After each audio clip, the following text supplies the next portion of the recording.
সৌভাগ্যের নিদর্শন চারটি। কয়টি? চারটি সৌভাগ্যের নিদর্শন। আমরা বলি না ওর ভাগ্য ভালো। এই যে ভাগ্য ভালো বলে কিসের ভিত্তিতে আমরা বলি ভাগ্য ভালো? রাসূল চারটা নিদর্শনের কথা বলেছেন।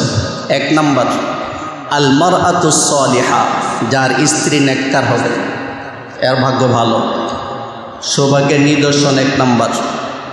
দুই নাম্বার আল মাসকানুল ওয়াসি', প্রশস্ত ঘর, যার কি আছে? প্রশস্ত ঘর আছে, প্রশস্ত বাড়ি আছে যার। কয়টা গেল? দুইটা। তিন নাম্বার আল জারুস সালিহ, যার প্রতিবেশী ভালো, যে যেখানে বসবাস করে তার আশেপাশে লোকগুলো ভালো, প্রতিবেশী ভালো, বুঝতে হবে এটাও তার সৌভাগ্যের নিদর্শন।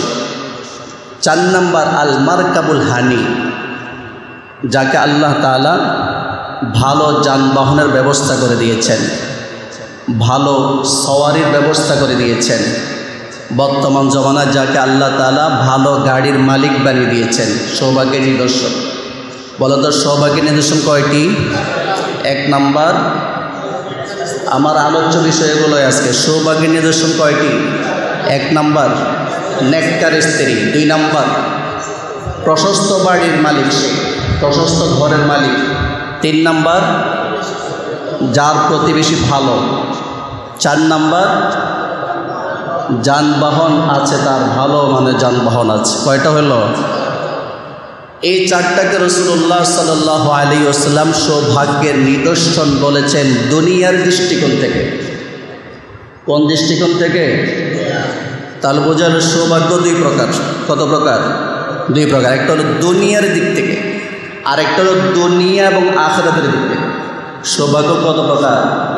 এক নাম্বার দুনিয়ার দিক থেকে, আরেকটা হলো দুনিয়া এবং আখিরাতের দিক থেকে।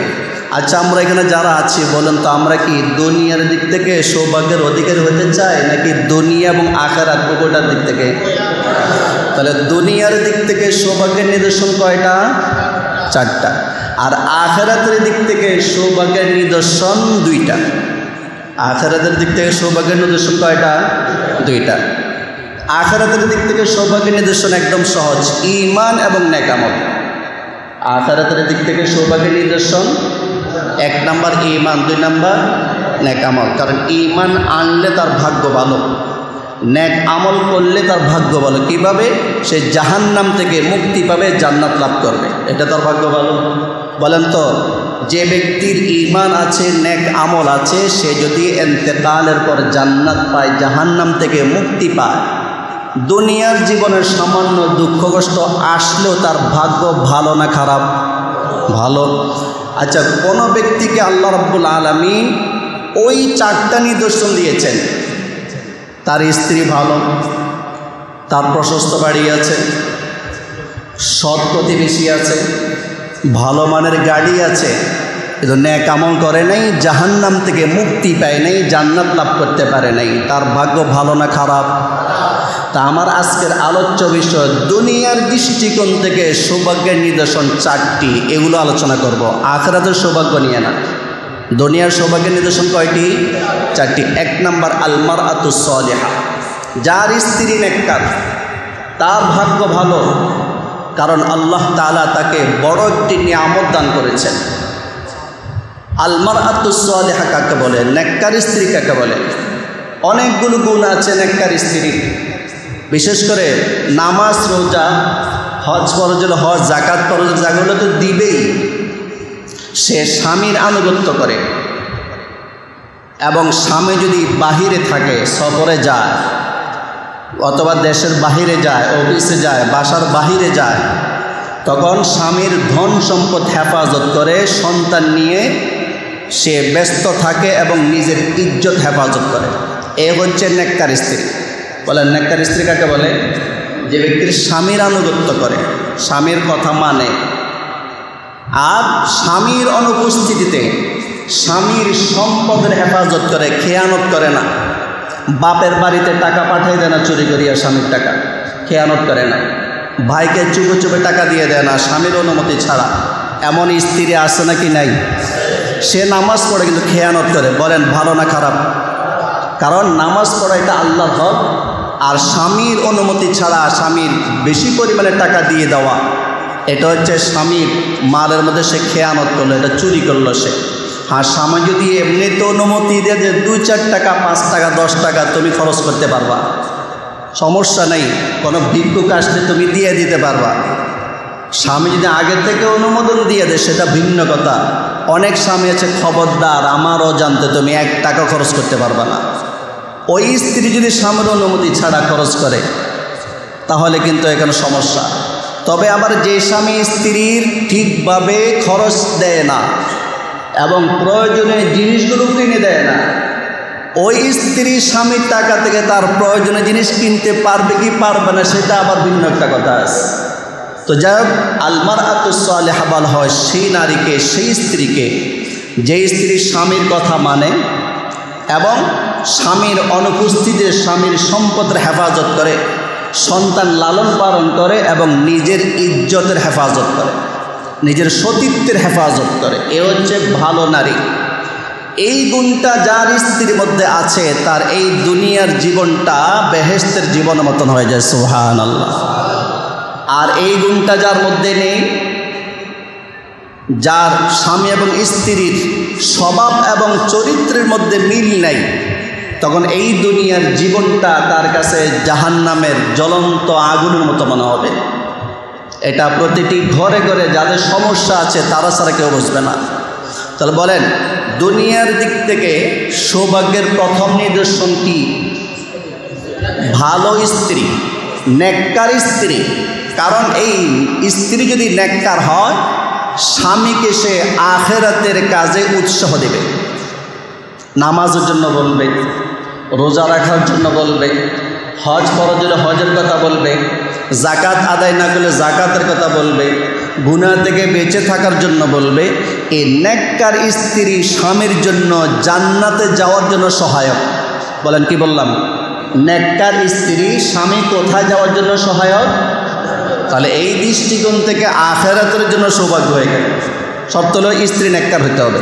আসেন 2 নাম্বার, আল মাসকানুল ওয়াসি। প্রশস্ত ঘরের মালিকানা আল্লাহ তাআলা যাকে দান করেছেন, প্রশস্ত ঘরের মালিকানা। একটা ঘর, একটা বাড়ি চলতে পারে না, ফিরতে পারে না, সংকীর্ণ জায়গা, চলাফেরা করতে অনেক কষ্ট। তো রাসূলুল্লাহ সাল্লাল্লাহু আলাইহি ওয়াসাল্লাম বাড়ির গুণ উল্লেখ করেছেন কি? আল্লাহ রাসূল ওযুর পরে কিছু কিছু দোয়া পাঠ করতেন। যেমন একটা দোয়া তিনি পাঠ করতেন, আশহাদু আল্লা ইলাহা ইল্লাল্লাহ ওয়া আশহাদু আন্না মুহাম্মাদান আবদুহু ওয়া রাসূলুহু। ওযু করে এই দোয়াটা পাঠ করতেন। সবাই পড়েন, আশহাদু আল্লা ইলাহা ইল্লাল্লাহ ওয়া আশহাদু আন্না মুহাম্মাদান আবদুহু ওয়া রাসূলুহু। পড়বো তো আজকে থেকে? ওযু শেষ করে যখন উঠে আসবো এটা পাঠ করবো। অনেক কঠিন, তাই না? আচ্ছা, আরেকটা দোয়া পাঠ করতেন, আল্লাহুম্মা জাআলনি মিনাত তাওয়াবিনা ওয়া জাআলনি মিনাল মুতাতাহহিরিন। সবাই পড়ি, আল্লাহুম্মা জাআলনি মিনাত তাওয়াবিন ওয়া জাআলনি মিনাল মুতাতাহহিরিন। এই দোয়াটা তিনি পাঠ করতেন। অর্থ, আল্লাহ আপনি আমাকে তওবাকারীদের অন্তর্ভুক্ত করুন। ওয়া জাআলনি মিনাল মুতাতাহহিরিন, আল্লাহ আপনি আমাকে পবিত্রতা অর্জনকারীদের অন্তর্ভুক্ত করুন। কত সুন্দর অর্থ। রাসূলুল্লাহ সাল্লাল্লাহু আলাইহি ওয়াসাল্লাম ওযু করার পর আরও একটি দোয়া পাঠ করতেন, কি? আল্লাহুম্মা গফিরলি যামবি ওয়া ওয়াসসি'লি ফি দারি ওয়া বারিক লি ফি রিজকি। আল্লাহুম্মা গফিরলি যামবি, আয় আল্লাহ আপনি আমার গুনাহকে ক্ষমা করে দেন। আয় আল্লাহ আপনি আমার গুনাহসমূহকে ক্ষমা করে দিন। ওয়াসি'লি ফি দারি, আল্লাহ আপনি আমার ঘরের প্রশস্ততা দান করুন। এইটা আমার আলোচ্য বিষয়। ওযুর পর তিনি কি দোয়া করতেন? আল্লাহ আপনি আমার ঘরের প্রশস্ততা দান করুন এবং আমার রিজিকের মধ্যে আপনি বরকত দান করুন। কয়টা কথা বলতেন ওযুর পরে? 3টা। 1 নাম্বার, আল্লাহ আপনি আমার গুনাহ ক্ষমা করে দিন। 2 নাম্বার, আপনি আমার ঘরের প্রশস্ততা দান করুন। 3 নাম্বার, আপনি আমার রিজিকের মধ্যে বরকত দান করুন। কয়টা কথা বলতেন? 1 নাম্বার, তিনি আল্লাহর কাছে ক্ষমা চেতেন, আল্লাহ আপনি আমার গুনাহসমূহকে ক্ষমা করে দিন। কেন? আল্লাহ তাআলার কাছে যা কিছু চাওয়ার আছে সবচেয়ে বড় চাওয়া হচ্ছে ক্ষমা চাওয়া, আর আল্লাহর পক্ষ থেকে যা কিছু পাওয়ার আছে সবচেয়ে বড় পাওয়া হচ্ছে ক্ষমা পাওয়া। কি বললাম? সবচেয়ে বড় চাওয়া কি? ক্ষমা চাওয়া। আল্লাহর পক্ষ থেকে সবচেয়ে বড় পাওয়া কি? ক্ষমা পাওয়া। কেন? এই দোয়ার মাধ্যমে রাসূলুল্লাহ সাল্লাল্লাহু আলাইহি ওয়াসাল্লাম আখিরাতকে নির্মাণ করে ফেললেন, আর চিন্তা নাই। পরবর্তীতে তিনি দুনিয়ার জন্য দুইটা দোয়া করেছেন। এক নাম্বার যে ওয়াওয়াসি'লি ফি দারি, আল্লাহ আপনি আমার ঘরের প্রশস্ততা দান করুন। ওয়াবারিকলি ফি রিজকি, আপনি আমার রিজিকের মধ্যে বরকত দান করুন। বলুন তো এই দুইটা মরণের আগে নাকি পরে? মরণের আগে দুনিয়াতে। তাহলে পার্থিব জীবনের জন্য কয়টা দোয়া করলেন? এই দুইটা দোয়ার মধ্যে একটাকে আছে ওয়াওয়াসি'লি ফি দারি, আল্লাহ আপনি আমার ঘরের প্রশস্ততা দান করুন। আর এটাই আমাদের সৌভাগ্যের 2 নম্বর নিদর্শন, আল মাসকানুল ওয়াসি'। ঘরের প্রশস্ততা আল্লাহ তাআলা যাকে দান করেছেন তাকে আল্লাহ তাআলা তার ভাগ্য ভালোই করে দিয়েছেন। সৌভাগ্যের 2 নম্বর নিদর্শন তার কাছে পাওয়া গেছে। কেন? এমন ঘর বানাতে হবে, এমন বাড়ি বানাতে হবে, যেই বাড়িতে অথবা যেই ঘরে যারা থাকবে তারা যেন কোনো সংকীর্ণতা অনুভব না করে। কারণ বাড়ি যদি সংকীর্ণ হয় তাহলে চলাফেরা করতে অনেক কি হয়? কষ্ট হয়। তাহলে এই যে কথাগুলো রাসূলুল্লাহ সাল্লাল্লাহু আলাইহি ওয়াসাল্লাম বলেছেন আখিরাতের দৃষ্টিকোণ থেকে নাকি দুনিয়ার দৃষ্টিকোণ থেকে? দুনিয়ার দৃষ্টিকোণ থেকে বলেছেন। একজন মানুষ দুনিয়াতে কি চায়? শান্তি চায়। শান্তিতে বসবাস করার জন্য ঘর প্রশস্ত হলে ভালো। সেজন্য আল্লাহ রাসূল বলেছেন আল মাসকানুল ওয়াসি'। আল্লাহ রাসূল সাল্লাল্লাহু আলাইহি ওয়াসাল্লাম 3 নম্বর দোয়াটা করেছেন ওয়াবারিকলি ফি রিজকি, আয় আল্লাহ আপনি আমার রিজিকের মধ্যে বরকত দান করুন। আমার রিজিকের মধ্যে আপনি বরকত দান করুন। দেখেন এখানে আল্লাহ রাসূল ওযু করার পর যে দোয়াটি করেছেন, এই দোয়ার মধ্যে আল্লাহ রাসূল এটা বলেন না আল্লাহ আপনি আমাকে সম্পদ বাড়িয়ে দিন, আপনি আমাকে সম্পদের আধিক্যতা দান করুন, অধিক পরিমাণে সম্পদ দান করুন, এই দোয়া করেন নাই। বরং বলেছেন রিজিকের মধ্যে আপনি বরকত দান করুন। রিজিকের আধিক্য নাকি রিজিকের বরকত? রিজিকের বরকত কামনা করেছেন। কেন? যে রিজিক যদি বেশি হয়, রিজিকের আধিক্যের মধ্যে কোনো শান্তি নেই। শান্তি নিহিত আছে একমাত্র আল্লাহ তাআলার পক্ষ থেকে পাওয়া বরকতের মধ্যে। সম্পদ অনেক আছে কিন্তু শান্তি নাই, সম্পদ অনেক কম কিন্তু শান্তি আছে। এমন আছে নাকি নাই বলেন? বহু আছে, বহু কোটি কোটি কোটি কোটি টাকার মালিক, কিন্তু সে পারিবারিকভাবে অশান্তিতে আছে। হয়তো স্ত্রীর দিক থেকে সে অশান্তিতে আছে, অথবা মেয়ের দিক থেকে সে অশান্তিতে আছে, অথবা ছেলের দিক থেকে সে অশান্তিতে আছে, অথবা সামাজিকভাবে সে অশান্তিতে আছে, অথবা রাষ্ট্রীয় কোনো ফেরেশানিতে সে আছে, কিন্তু টাকার কোনো অভাব নাই। সেজন্য রাসূল করিম সাল্লাল্লাহু আলাইহি ওয়াসাল্লাম বলেছেন আল্লাহ আমার রিজিকের আধিক্যতা কোনো প্রয়োজন নেই, রিজিকের মধ্যে আপনি বরকত দান করুন। কিন্তু আমরা কি করি? আমরা রিজিকের আধিক্যের পিছনে ছুটছি, বরকতের পিছনে আমরা ছুটি না। এই জন্য তো জায়েজ না জায়েজ, হালাল হারাম কোনো তোয়াক্কা আমরা না করিয়া পারলে ডান হাতে নিচ্ছি, পারলে বাম হাতে নিচ্ছি। সুদ, ঘুষ, জুয়া যেভাবে পারছে টাকার পাহাড় গড়ে তুলছে। টাকার পরিমাণ বাড়াতে হবে আমার, হ্যাঁ, ব্যাংক অ্যাকাউন্টে আমার অনেক টাকা জমা থাকতে হবে। আমি যদি অসুস্থ হয়ে যাই আমার চিকিৎসা কে করবে? আমার ছেলে তো আমার খবর রাখবে না, আমার মেয়ে তো আমার খবর রাখবে না। সুতরাং যেভাবে হোক হালাল বুঝি না হারাম বুঝি না, অনেক টাকা আমাকে ব্যাংক অ্যাকাউন্টে জমাতেই হবে। এমন লোক আছে নাকি নাই? এই জন্য মনে করো একজন লোক বের হলো, সে হারাম উপায়ে 1000 টাকা ইনকাম করে সে বাসায় আসলো, আর একজন হালাল উপায়ে 100 টাকা ইনকাম করে সে বাসায় আসলো। একজন 1000, আরেকজন কত? 100 টাকা। ঘরে এসে দেখে যে 1000 টাকা কামাই করেছে তার ছেলে অসুস্থ, মেয়ে অসুস্থ, এই রাতের 2টা বাজে 3টা বাজে হাসপাতালে নেওয়া লাগতেছে। ডাক্তার টেস্ট দিয়ে দিল, এখন বিল আসছে 2000 টাকা। বিল কত আসছে? ওষুধ তো আলাদা টাকায় লাগবে। আর যে ব্যক্তি 100 টাকা ইনকাম করেছে হালালভাবে, আল্লাহর রহমতে সে বাসা আসার পরে খানা খায়া নামাজ পড়ে সুন্দরভাবে ঘুম দিস, এমন ঘুম 8 ঘন্টা 9 ঘন্টা ঘুম, তার একটা টাকা খরচ না 100 টাকা রয়ে গেছে। আর যে 1000 টাকা কামাই করেছিল সে এখন আরও 1000 টাকা ঋণী। আর যে 100 টাকা কামাই করেছে তার 100 টাকাই আছে, কারণ এই 100 টাকা হালাল, এই হালাল টাকার মধ্যে বরকত আছে। আর ওই 1000 টাকা পরিমাণের দিক থেকে বেশি, কিন্তু বরকত নেই। সুতরাং শান্তি আছে বরকতে, শান্তি আধিক্যতার মধ্যে নেই। এই জন্য আল্লাহ রসুল সাল্লাল্লাহু আলাইহি ওয়াসাল্লাম বলেছেন, ওয়াবারিক লি ফি রিজকি, আয় আল্লাহ আপনি আমার রিজিকের মধ্যে বরকত দান করুন, রিজিক বাড়ায় দেন এটা বলেন নাই। তাহলে আমাদের 2 নম্বর সৌভাগ্যের নিদর্শন কি? আল মাসকানুল ওয়াসি, প্রশস্ত ঘর। এই জন্য রাসূলুল্লাহ সাল্লাল্লাহু আলাইহি ওয়াসাল্লাম ওযুর পর যে 3টা দোয়া করেছেন, 3টা দোয়ার মধ্যে এইটাও একটা আছে, প্রশস্ত ঘরের কথা। রাসূল করিম সাল্লাল্লাহু আলাইহি ওয়াসাল্লাম সৌভাগ্যের নিদর্শন হিসাবে 3 নম্বর উল্লেখ করেছেন, সেটা হচ্ছে আল জারুস সালিহ, সৎ প্রতিবেশী হওয়া। আপনি যেখানে বসবাস করেন আশেপাশের লোক যদি খারাপ হয় তখন আপনি শান্তিতে বসবাস করতে পারবেন না। কিন্তু বর্তমান যুগ আধুনিক যুগ, আমরা আধুনিকতা এত বেশি পেয়ে গেছে যে আমার পাশের ফ্ল্যাটে কে আছে বছর পর বছর চলে যায়, আমরা খোঁজও রাখি না। আমার বাড়ির পাশের বাড়ির কে খোঁজখবর আমরা রাখি না। 20 বছর 25 বছর পাশাপাশি ভাড়া থাকে, 2 জনে ভাড়াটিয়া, তারপরও তো প্রতিবেশী, কিন্তু কারো কোনো খোঁজ খবর রাখে না। ওই যে আধুনিক যুগ, নিয়ম তো এটা না। প্রতিবেশী প্রতিবেশীর খোঁজ খবর রাখবে, সুখে দুঃখে এগিয়ে আসবে, এটা স্বাভাবিক, এটা ইসলামের শিক্ষা। তো রাসূলুল্লাহ সাল্লাল্লাহু আলাইহি ওয়াসাল্লাম বলেছেন, যার সালেহ, উত্তম প্রতিবেশী যার, মনে করতে হবে তার ভাগ্যটা অনেক ভালো। এই জন্য আম্মাজান আয়েশা রাদিয়াল্লাহু তাআলা আনহা বলেন যে একবার আল্লাহর রসুল আমার ঘরে আসলেন।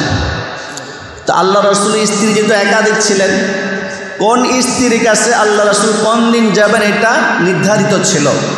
আম্মাজান আয়েশার যে পাওনা ছিল, ওই দিনে আল্লাহ রসুল হযরত আয়েশার ঘরে গেলেন। আম্মাজান আয়েশা বলেন যে আমি ইচ্ছা করলাম আল্লাহ রসুলকে ভালো কিছু খাবারের ব্যবস্থা করব, ভালো কিছু খাবার দেব, কিন্তু দিব কোত্থেকে? যাই ঘরে আসে তাই তো দান করে দেবো আমার। তো ঘরের এই কোনা ওই কোনায় কিছু গম পড়ে আছিল, গম। সেই গমগুলো আম্মাজান আয়েশা রাদিয়াল্লাহু তাআলা আনহা কুড়ালেন, কুড়ে সেগুলোকে পিষলেন, পিষে আটা বানালেন, আটা বানাইয়া রুটি বানালেন। সুবহানাল্লাহ বলেন। আমরা তো এক জায়গায় অনেকগুলো থাকে, সেখান থেকে নিয়ে, এবং কি পিষতে হয় না, আগে থেকে আটা থাকে, সেখান থেকে আমরা রুটি বানাই। আর এখন তো মাশাআল্লাহ মা বোনরা এত অলস হয়ে গেছে যে হোটেলে স্বামীকে পাঠায় যে সকালের নাস্তা নিয়ে আসে, অথবা আমাকে নিয়ে যাও, নিজে বানাবে না। আর এই জন্য তো ডায়াবেটিসের রোগী বেশি। আগে পুরুষের সংখ্যা বেশি ছিল, এখন নারীদের সংখ্যাও বেশি। সপ্তাহে একদিন শুক্রবার স্বামী অফিসে যাবে না, ওই দিনও স্বামীকে শান্তি দিবে না, স্বামীকে পাঠাবে যাও। অন্যদিন পারে না, আজকে একটু বানায় খাওয়া, না আজকেও বানাবে না। শুক্রবার বরকতের দিন স্বামী আনবে, স্বামী যেন বরকতিয়াতে খাওয়ায় দেয়। আল্লাহ আমাদের সবাইকে হেফাজত করুন, সবাই বলে আমিন। আম্মাজান আয়েশা রাদিয়াল্লাহু তাআলা আনহা বলেন, ঘরের এই কোণ ও কোণে কিছু গম পড়ে আছিল, আমি গমগুলোকে কুড়ালাম, সেগুলোকে পিষলাম, আটা বানালাম, আটা থেকে আমি রুটি বানালাম। কয়েকটা রুটি হয়েছে, কিন্তু অনেক শীত ছিল। আল্লাহ রসুল সাল্লাল্লাহু আলাইহি ওয়াসাল্লাম বাহির থেকে এসে আমাকে বললেন, আয়েশা আমার শীত লাগছে। তা আমি গরমের ব্যবস্থা করলাম, গরম কাপড়ের ব্যবস্থা করলাম। আল্লাহ রসুল শুইলেন, একটু পরে আল্লাহ রসুল ঘুম চলে আসলো, কিন্তু আমি ঘুম থেকে আর জাগাতে পারছি না, রুটি কিন্তু তৈরি। হঠাৎ করে দেখি এক প্রতিবেশীর ছাগল এসে আমার রুটিগুলো নিয়ে যাচ্ছে। কিন্তু আমি যদি এখন ছাগলকে হইচই করি তাহলে আল্লাহ রসুল ঘুম ভেঙে যাবে, সেই জন্য আমি ছাগলের সাথে কোনো চিল্লি করি নেই, হইচই করি নেই। সুবহানাল্লাহ বলেন।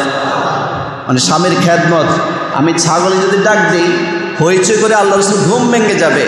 সে আমি তাকিয়ে আছি, আমার চোখের সামনে থেকে রুটিগুলো নিয়ে যাচ্ছে। এখান থেকে অনেক কিছু শিক্ষণীয় আছে। এখন তো নারীরা, স্বামী সারাদিন অফিস থেকে আসছে, একটু ঘুমাবে, ওই যে স্ত্রী আল্লাহর রহমতে হিন্দি সিরিয়াল ছাড়া ঘুম আসবে না, 12টা 1টা পর্যন্ত সকালে সূর্যটার আগ থেকে টিভি ছেড়ে দিতে হবে, এমন আসে নাকি নাই বলেন? তাদের জন্য শিক্ষণীয়। আম্মা জান আয়েশা বলেন, ছাগল আমার এই রুটিগুলো নিয়ে যাচ্ছে, আমি ছাগলকে কোনো বাধা এই জন্য দিই নাই যে আল্লাহ রসুল ঘুম ভেঙে যাবে। আচ্ছা বলেন তো, আমাদের এই জমানার রুটি আর আম্মা জান আয়েশা রাদিয়াল্লাহু তাআলা যে রুটি বানিয়েছিলেন সমান? আমাদের রুটি বানাতে কোনো কষ্ট নাই। এত গম ছিল না, কুড়ানো গম, সেটা আবার নিজ হাতে পিষলেন, আবার রুটি বানালেন এবং নিজে শখ করলেন যে আমি আমার স্বামীকে খাওয়াবো। আর কেমন স্বামী? দো জাহানের সর্দার হযরত মুহাম্মদ মুস্তাফা সাল্লাল্লাহু আলাইহি ওয়াসাল্লাম। ছাগল নিয়ে যাচ্ছে, স্বামীর ঘুম ভেঙে যাবে, তারপর তিনি কোনো বাধা দেন নাই। আল্লাহ রাসূল সাল্লাল্লাহু আলাইহি ওয়াসাল্লামের ঘুম ভাঙলেন। ঘুম ভাঙার পর আম্মা জান আয়েশা রাদিয়াল্লাহু তাআলা তাড়াহুড়ো করে দরজার দিকে গেলেন, মানে ছাগলটা আছে কি নাই। আল্লাহ রাসূল, আয়েশা তুমি এমন করছো কেন?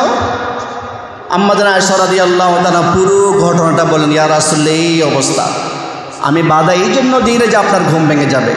এরপর আল্লাহ রাসূল কি বলেন শোনেন। আল্লাহ রাসূল, আয়েশা দেখো কিছু পড়ে আছে কিনা, সুবহানাল্লাহ বলেন।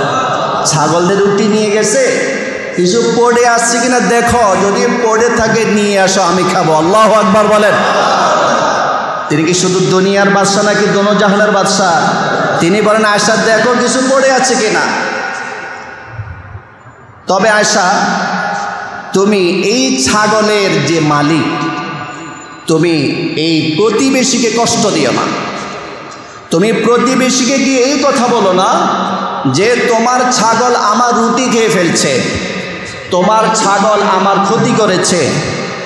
এই কথাটা তুমি বলবা না, কারণ এই কথাটা তুমি যদি বলো তোমার প্রতিবেশী কষ্ট পাবে। প্রতিবেশীর সাথে যে একটা সম্পর্ক, এই সম্পর্কের মূল্য রুটি থেকে অনেক অনেক অনেক বেশি। সুবহানাল্লাহ। সামান্য ক্ষতি হয়েছে হোক, কিন্তু প্রতিবেশীর সাথে খারাপ ব্যবহার যদি করো তাহলে আজীবনের জন্য সম্পর্কটা নষ্ট হয়ে যাবে, তোমার ক্ষতি করার চেষ্টা করবে, সম্পর্ক থাকবে না। এই সম্পর্কের মূল্য রুটি থেকেও বেশি। তাহলে এখন দেখেন তো আমরা কি করি, ছোট ছোট ছেলে মেয়ে একটু ওরা দুষ্টুমি করলে আমরা বড়রা ঝগড়া শুরু করে দিই।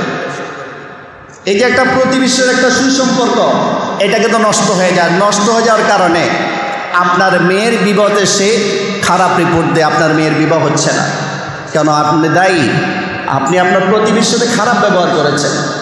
এই জন্য প্রতিবেশীর সাথে ভালো ব্যবহার করতে হবে।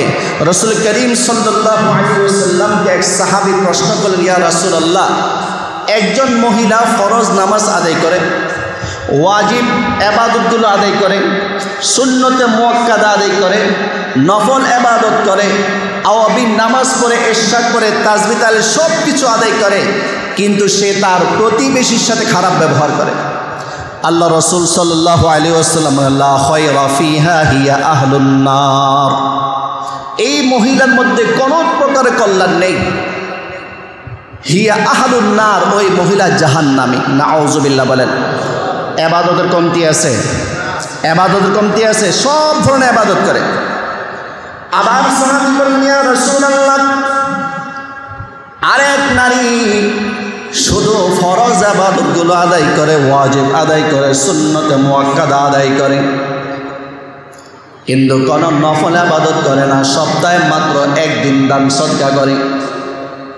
হে আল্লাহর রাসূল, এই মহিলাটা ইবাদত বন্দেগী কম করলো, কিন্তু সে তার প্রতিবেশীর সাথে ভালো ব্যবহার করে। আল্লাহ রাসূল সাল্লাল্লাহু আলাইহি ওয়াসাল্লাম বললেন, সাহাবীরা শোনো, হিয়া মিন আহলিল জান্নাত, যেই নারী অল্প ইবাদত করে কিন্তু তার প্রতিবেশীকে কষ্ট দেয় না, ওই নারীর জন্য আমি নবীজি জান্নাতের সার্টিফিকেট দিয়ে দিলাম। এখন বুঝেন, প্রথম নারী জাহান্নামী অথচ ইবাদত বেশি, আর দ্বিতীয় নারী জান্নাতি ইবাদত কম।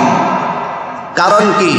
প্রথম নারী ইবাদত বেশি করত, নফল ইবাদত, আর নফল ইবাদতের বিধান করলে সওয়াব, না করলে একটু গুনাহ নেই।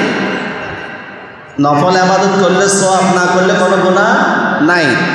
কিন্তু সে যে প্রতিবেশীর সাথে খারাপ ব্যবহার করত, খারাপ ব্যবহার করিয়া প্রতিবেশীর মনে কষ্ট দিয়েছে, সে কবিরা গুনাহ করেছে, সে বান্দার হক নষ্ট করেছে। আর বান্দার হক বান্দা মাফ না করলে আল্লাহ ক্ষমা করেন না, সেই জন্য সে জাহান্নামী। আর দ্বিতীয় নারী, সে ফরজ আদায় করেছে, ওয়াজিব আদায় করেছে, সুন্নতে মুআক্কাদা আদায় করেছে, কিন্তু নফল ইবাদত করে নাই। আর নফল ইবাদত করলে সওয়াব, না করলে তো কোনো গুনাহ নেই। এবং সে প্রতিবেশীর সাথে ভালো ব্যবহার করেছে, খারাপ ব্যবহার করে নাই, সেই জন্য সে জান্নাতি হয়েছে। সুবহানাল্লাহ, একটু জোরে বলেন। তাহলে আল্লাহ রাসূল সাল্লাল্লাহু আলাইহি ওয়াসাল্লাম 3 নাম্বার সৌভাগ্যের নির্দেশন কি বললেন? যে যার প্রতিবেশী ভালো, এটা তার জন্য সৌভাগ্যের একটা নিদর্শন। বলেন কয়টার আলোচনা করলাম? 1 নাম্বার নেককার স্ত্রী গেল, দ্বিতীয় নাম্বার কি গেল? জি, প্রশস্ত ঘর। 3 নাম্বার ভালো প্রতিবেশী। এই জন্য ক্বালা রাসূলুল্লাহ সাল্লাল্লাহু আলাইহি ওয়াসাল্লাম, আল মুসলিমু মান সালিমাল মুসলিমুনা মিন লিসানিহি ওয়া ইয়াদিহি। প্রকৃত মুসলমান তো সে ব্যক্তি যে ব্যক্তিকে অন্য মুসলমান নিরাপদে থাকার অর্থ হচ্ছে এই ব্যক্তি তার মুখ দিয়ে কোনো মুসলমানকে কষ্ট দেয় না, এই ব্যক্তি হাত দিয়ে কোনো মুসলিমের উপর কোনো নির্যাতন করে না, হাত দ্বারা কোনো কষ্ট দেয় না। হাত দ্বারা কষ্ট দেওয়ার বিভিন্ন অর্থ হতে পারে, হাত দ্বারা কষ্ট মারার মাধ্যমে হতে পারে।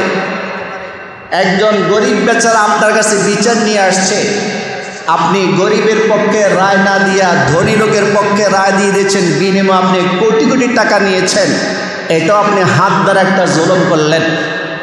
হাত দ্বারা আপনি গরিবকে কষ্ট দিলেন, আপনি কবিরা গুনাহ করলেন। বোঝা গেল মুখ দ্বারা বিভিন্নভাবে মানুষকে কষ্ট দেওয়া যায়, এমনকি মুখের অঙ্গভঙ্গি দ্বারাও মানুষকে কষ্ট দেওয়া যায়। একজন লোক আসতেছে, আপনি মুখ বাঁকা করলেন, ওর দিকে তাকাইয়া আপনি মুখ দ্বারা তাকে কষ্ট দিয়েছেন। আর হাত দ্বারা তো কষ্ট করলাম, বিভিন্নভাবে কষ্ট দেওয়া যায়। এই জন্য আল্লাহ রাসূল বলেন প্রকৃত মুসলমান তো সে ব্যক্তি যে ব্যক্তির জবান এবং হাত থেকে অন্য মুসলমান নিরাপদে থাকে। এই জন্য আল্লাহ রাসূল সাল্লাল্লাহু আলাইহি ওয়াসাল্লাম বলেছেন, লা ইয়াদখুলুল জান্নাতা মান লা ইয়ামানু জারুহু বাওয়াইকাহু। ওই ব্যক্তি জান্নাতে প্রবেশ করবে না যেই ব্যক্তির অনিষ্টতা থেকে, যেই ব্যক্তির কষ্ট থেকে তার প্রতিবেশী নিরাপদে থাকতে পারে না, এই লোকটা কখনো জান্নাতে যাবে না।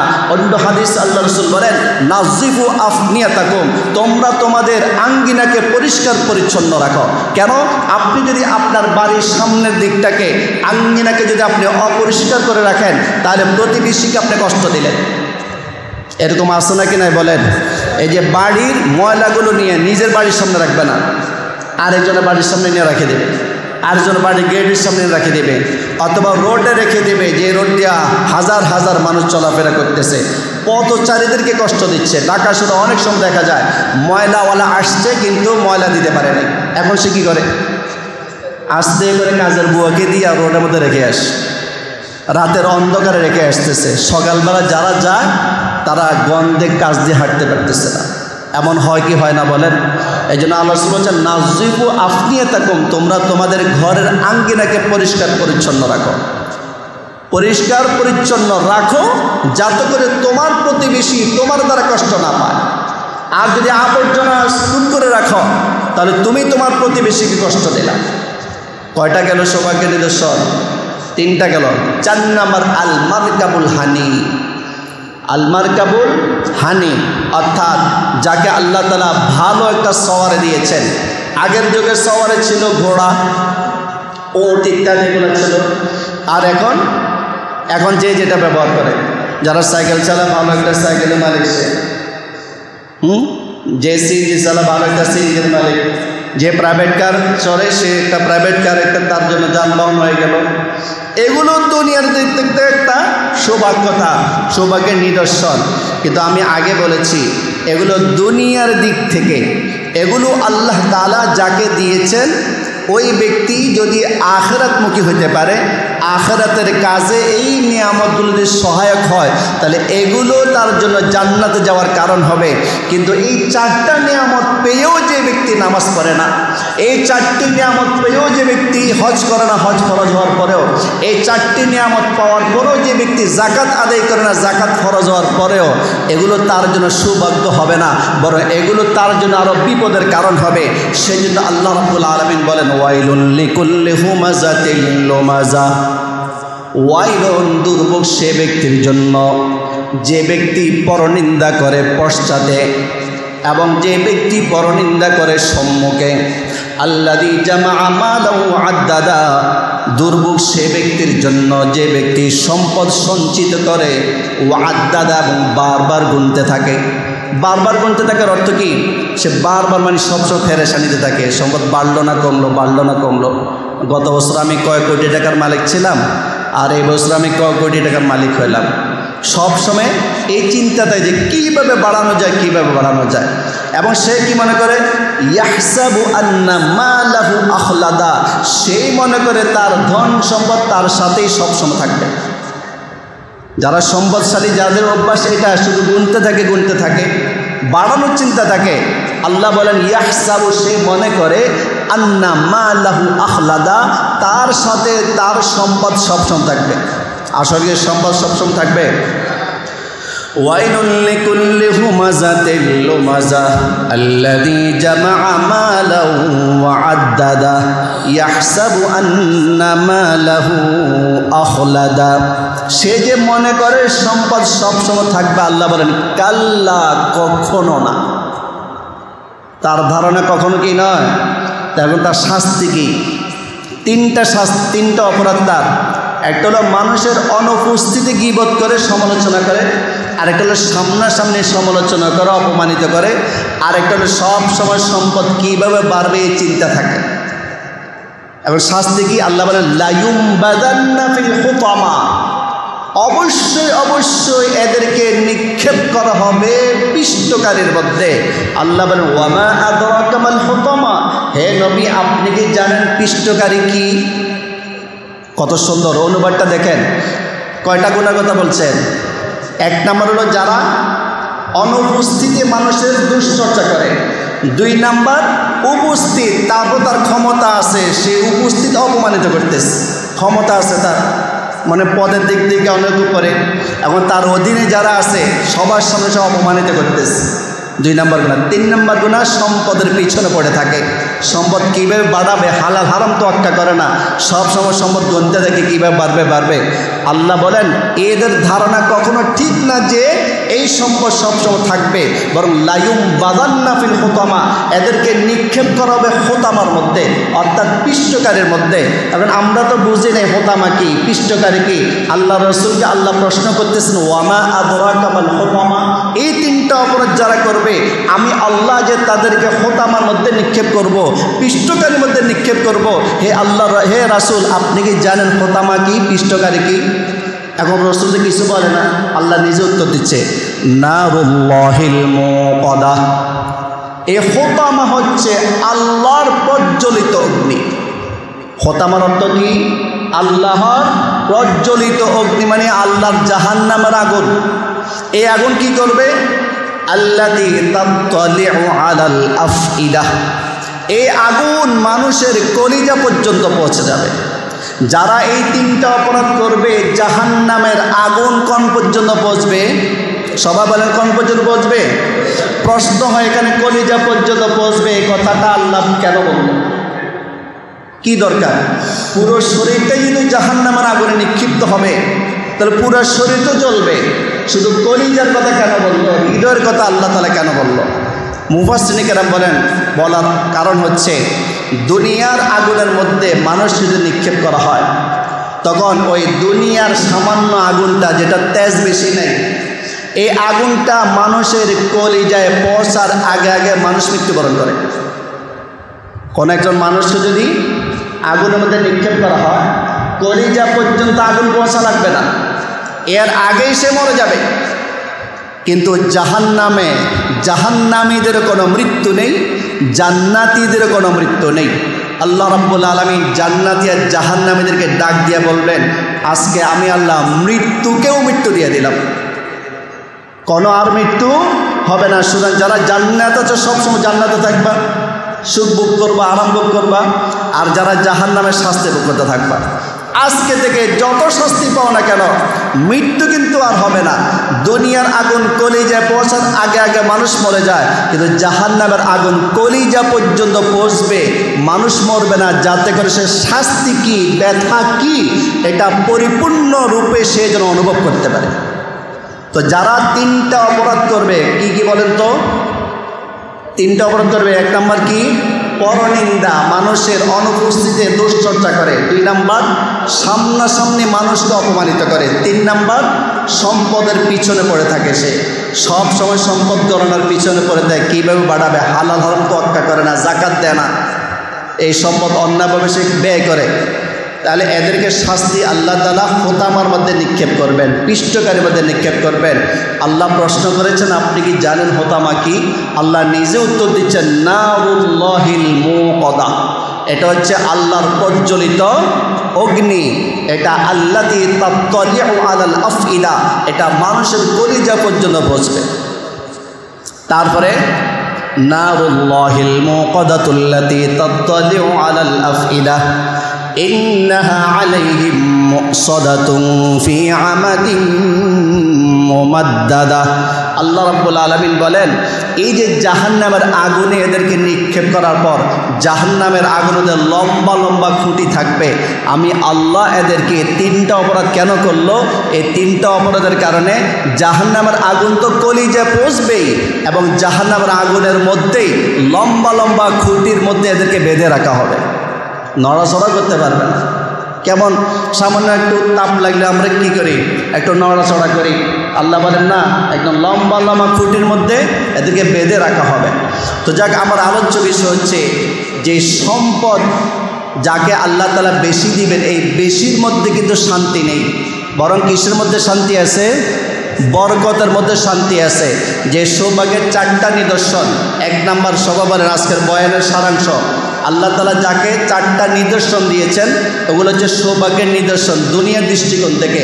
1 নাম্বার হচ্ছে নেককার স্ত্রী, 2 নাম্বার প্রশস্ত ঘর, 3 নাম্বার ভালো প্রতিবেশী, 4 নাম্বার ভালো যানবাহন। এগুলো সে যদি সঠিকভাবে এগুলোর হক আদায় করতে পারে, তাহলে এগুলো, এই নিয়ামতগুলো আখিরাতে জান্নাতে যাওয়ার জন্য সহায়ক হবে। যেমন নেককার স্ত্রী জান্নাতে যাওয়ার জন্য সহায়ক হবে, প্রশস্ত ঘর, সে শান্তিতে থাকে, আল্লাহ শুকরিয়া আদায় করে নামাজ পড়তেছে, জান্নাতে সহায়ক হয়ে গেল। ভালো প্রতিবেশী, সেও ভালো আচরণ করে, জান্নাতে যাওয়ার জন্য সহায়ক হয়ে গেল।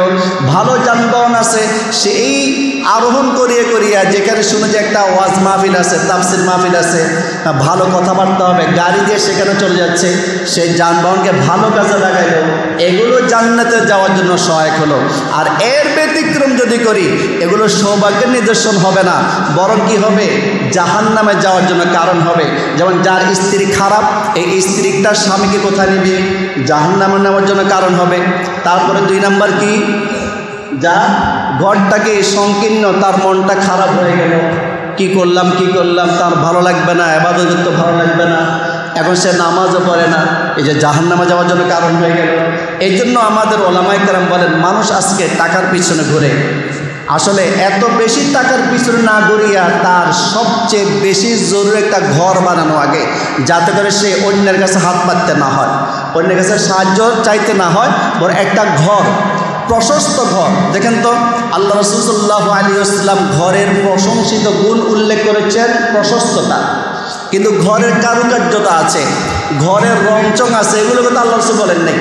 তাহলে বোঝা গেল প্রশংসিত গুণ হচ্ছে ঘরটা প্রশস্ত হওয়া, প্রশংসিত গুণ হচ্ছে বাড়িটা প্রশস্ত হওয়া, হ্যাঁ বাড়িটা সুন্দর হওয়া, বাড়িটা রংচং হওয়া ইত্যাদি, বাড়ির মধ্যে বিভিন্ন ডিজাইন হওয়া, ঘরের মধ্যে বিভিন্ন নকশা হওয়া, এগুলো হচ্ছে অতিরিক্ত বিষয় বাড়ির বা ঘরের। মূল বিষয় কি? প্রশস্ততা। তারপর 3 নাম্বার, যার সালেহ, ভালো প্রতিবেশী আছে কিন্তু আমি ভালো ব্যবহার করি না, অথবা আমার প্রতিবেশীটা ভালো প্রতিবেশী পড়ে নাই, খারাপ প্রতিবেশী, এখন আমি ভালো প্রতিবেশী হয়েও খারাপ হয়ে গেলাম, তাহলে এখন আমার জাহান্নামে যাওয়ার জন্য কারণ হয়ে গেল খারাপ প্রতিবেশীটা। খারাপ প্রতিবেশী যা যা করে আমি তা করতেছি, তাহলে ভালো প্রতিবেশী হলে জান্নাতে যাওয়ার কারণ হয়, আর প্রতিবেশী খারাপ হলে জাহান্নামে যাওয়ার কারণ হয়। আরেকটা কি বলছিলাম 4 নম্বরে, ভালো একটা যানবাহন, ভালো যানবাহন যদি ভালো কাজে লাগায় জান্নাতে যাওয়ার কারণ হবে। আর যদি যানবাহন না থাকে কোনো সমস্যা নাই, আমরা কাছে ইবাদত করব, দূরে গেলাম না। বাকি না শরীর করা যাবে না, আল্লাহ তুমি কেন আমাকে একটা গাড়ির মালিক বানাইলে না, আমি তো তোমার বান্দা, অমুকও তো তোমার বান্দা, আমাকে তুমি গাড়ি দিলে না, অমুকরে তুমি গাড়ি দিলা। এ গাড়ি না পাই আল্লাহ না শুকর শুরু করে দিচ্ছি।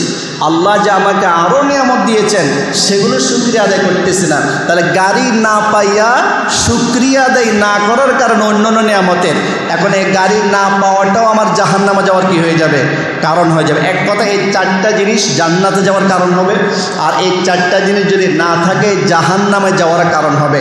আল্লাহ রাব্বুল আলামিন আমাদের সবাইকে বুঝার এবং আমল করার তৌফিক দান করুন।